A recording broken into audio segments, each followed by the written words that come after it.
Today we shall be discussing energy. And under this topic, there are objectives, there are things we ought to know by the time we're done talking about this topic. The first thing is, what is energy? That is the definition of energy. The second thing will be sources of energy. How do we get energy? The third objective is the forms of energy. The fourth thing will be uses of energy. And lastly, we talk about a few calculations on energy. Okay, the first point, what is energy? Energy is simply defined as the ability or the capacity to do work. That you are able to stand up from your bed when you wake up in the morning is because you have some energy in you.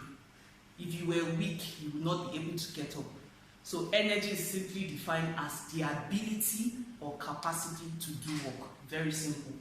Ability or capacity to do work.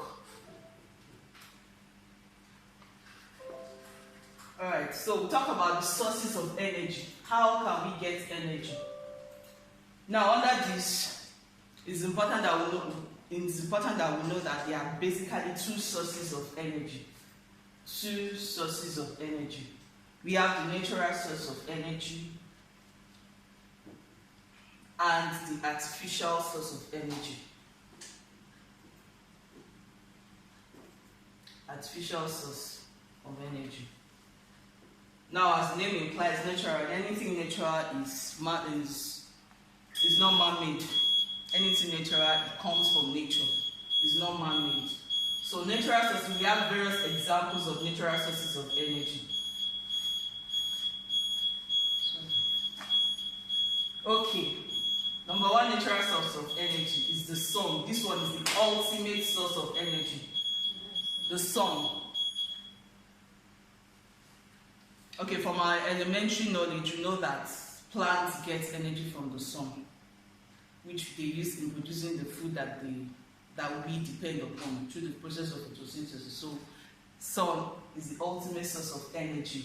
We have other sources. We have food. Food is a source of energy. Imagine fasting for 3 days and 3 days dry fast. Those of you that have gone for deliverance, you know what I'm talking about. At the end of the 3 days, you might not be able to walk. So, but after you finish the fast and you eat, you see you have some form of energy in you. So, food is a source of energy. We have coal. Coal is a natural mineral. I think it's usually mined in Enugu. Yes, coal is a natural source of energy. We have wood that you can get from a tree. We have water. Water is another source of energy. Of course, our dams, hydroelectric power supply that we have is gotten from water, from our dams. 1, 2, 3, 4, 5, 6. Yeah, these are basically the sources of energy, natural sources of energy. We have the sun, food, wind. Wind is another source of natural energy. So these 6 examples here are natural sources of energy. Now we'll talk about the artificial source of energy. The artificial source of energy. Artificial, as the name implies, is what? Man-made. Created by man, made by man. Man-made. We have batteries. Batteries are used in powering your cars, your touch lights, your phones. These are artificial sources of energy. You have your generators. When there is no NEPA, you can use your generator to generate some form of power, as electricity. Okay, so these are basically 2 types of artificial energy. So the third point here is the forms of energy. Mind you, forms and sources are quite different, so don't get them mixed up. The third one is the forms of energy. third objective for this topic is the forms of energy. Okay, we have numerous forms of energy, but for purpose of this class, we take about 6. We have the heat energy.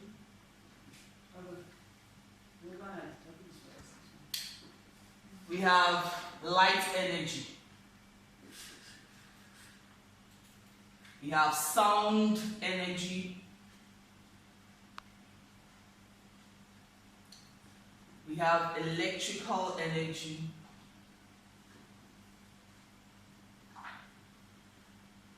We have mechanical energy.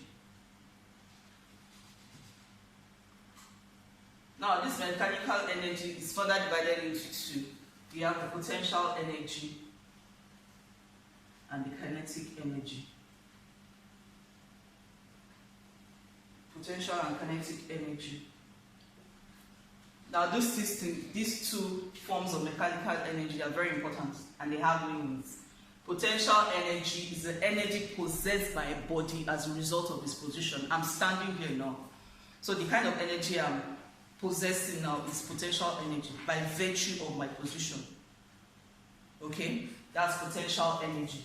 While kinetic energy is the energy possessed by a body by virtue of motion or movement.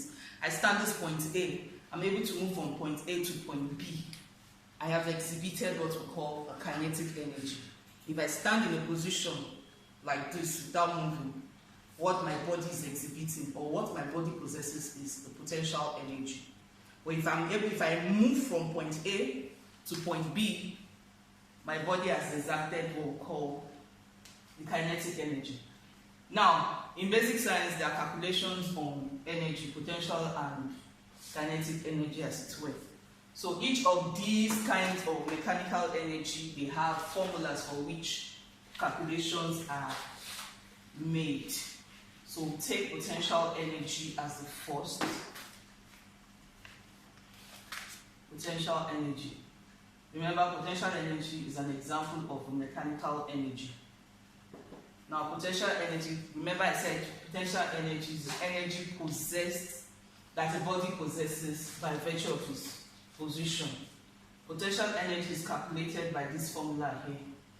P is equal to mgh. Now, each of these parameters, they have their meanings. Pe here stands for potential energy. M stands for the mass of the body in question.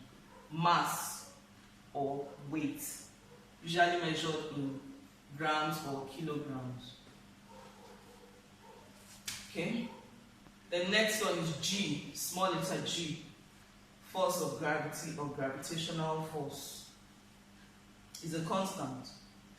This one is a constant, and its value is 10 meters per second square. That's the value. Then you have H. H is the height of the body in question. H is the height of the body. Meanwhile, energy is always measured in what we call joules. That's the SI unit of energy. Joules, Joules, often written as J. So anytime you are making any calculations in energy, to represent it appropriately, you have to write the SI unit, that's J, joules. Okay, so we'll take a few examples on calculations on potential energy.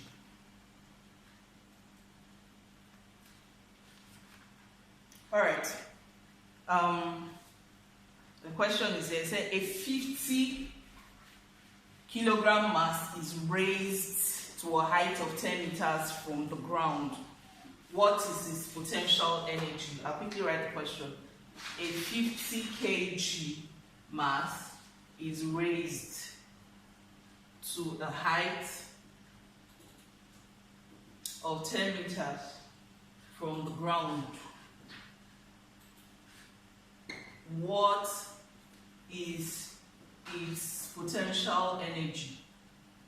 Very simple. If you apply the formula that I gave earlier, this will just be a walkover. Now, each time you're going to make calculations on energy. It's very important that you bring out the values that have been given to you. The question here, they said we should calculate the potential energy. So we do not know PE, which is potential energy. So what you do here is to put what? A question mark, because that's what you are looking for.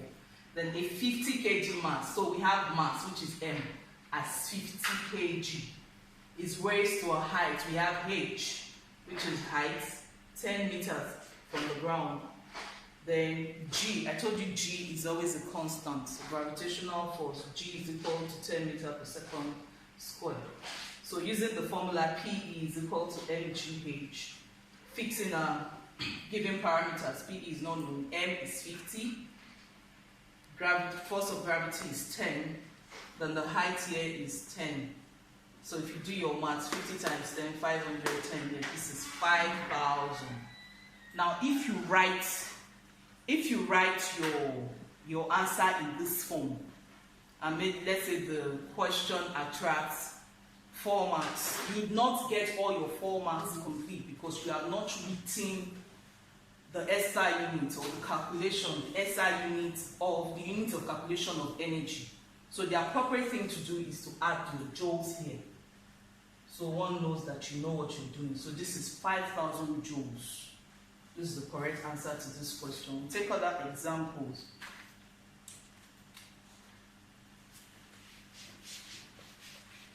Quick one. Say a body of mass. A body is said to possess a PE, potential energy of 6,000 joules when raised to a height, of 30 meters. What is the mass of the body if the acceleration due to gravity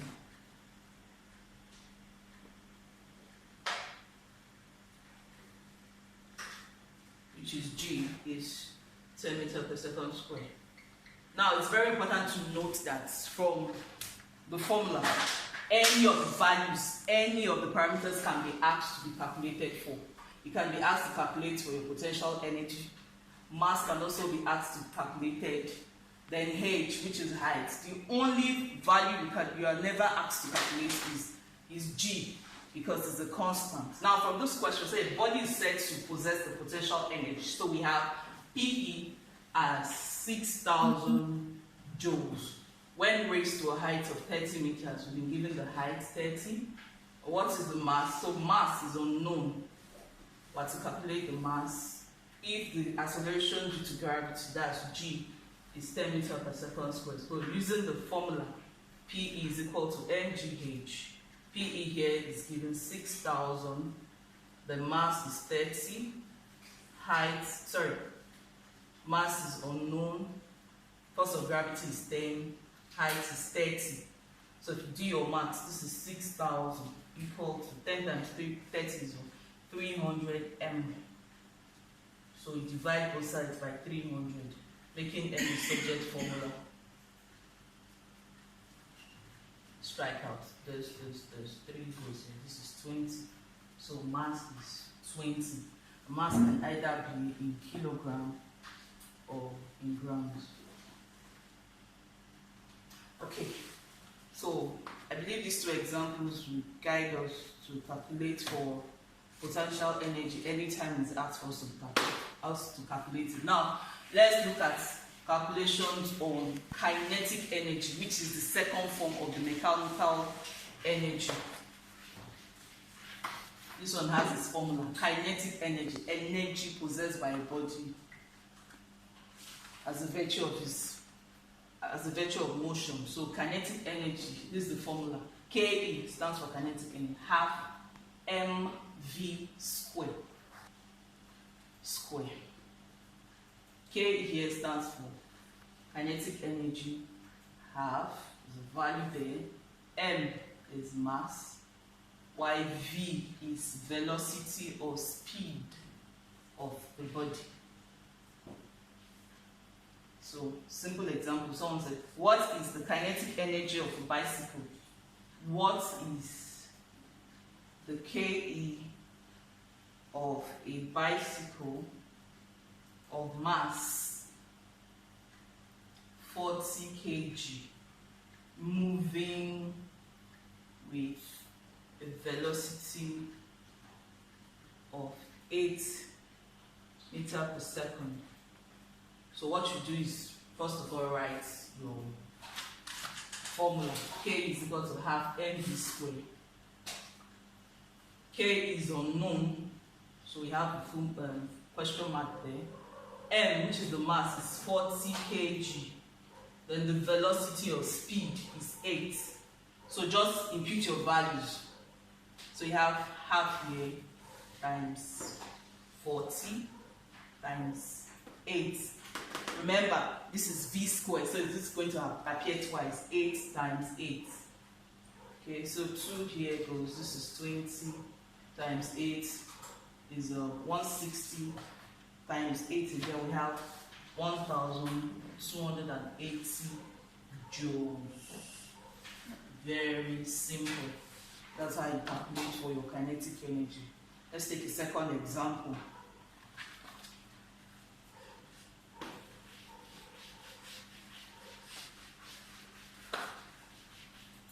Okay, second example, say a boy of mass 35 kg is running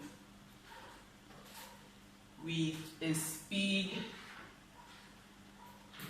of 5 meters per second square. What is his kinetic energy? Very simple. You use same formula. K is equal to half mv squared. Ke is unknown, so we have a question mark there. The mass is 35 kg, and we have velocity or speed as 5. So we'll do a quick one here. So we have half times 35 times 5 times 5. So we'll get 437.5 joules. Very simple. That's how you calculate for kinetic energy. So these worked examples should guide us anytime we are to calculate for kinetic or potential energy, as it were. Okay, so the next point there, next objective is the uses of energy. The uses of energy is, we cannot list them. Okay, they are numerous. In your house, your normal day-to-day activity, imagine you living a life without lights. Okay, you don't even have generator, there's no NEPA. You know, life has gone beyond that level. To look as if you are living in the olden days. So, but with lights, or the use of with the availability of energy in any form, we're able to do work efficiently and easily, as it were. So we use energy like heat energy. You can use for your cooking, use light for your washing machine. You use energy for your washing machine. Use energy to power systems in your house. Energy, use a lot of energy. Okay, so the use of energy is numerous. We cannot exhaust the list. So I think with that, we've been able to exhaust everything we need to know on energy. Okay, so I just give us a few questions or assignment for us to work on. Okay.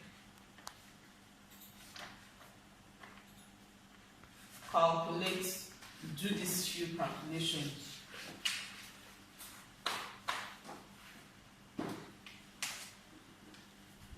Calculate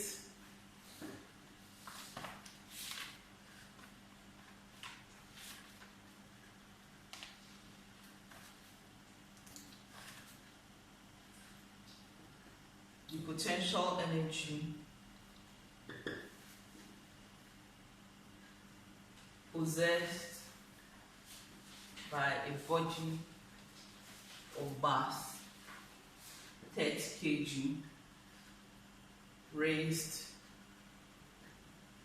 to a height of 4 meters from the ground. Take G, 10 meters per second square. Then 2, a body is said to possess a potential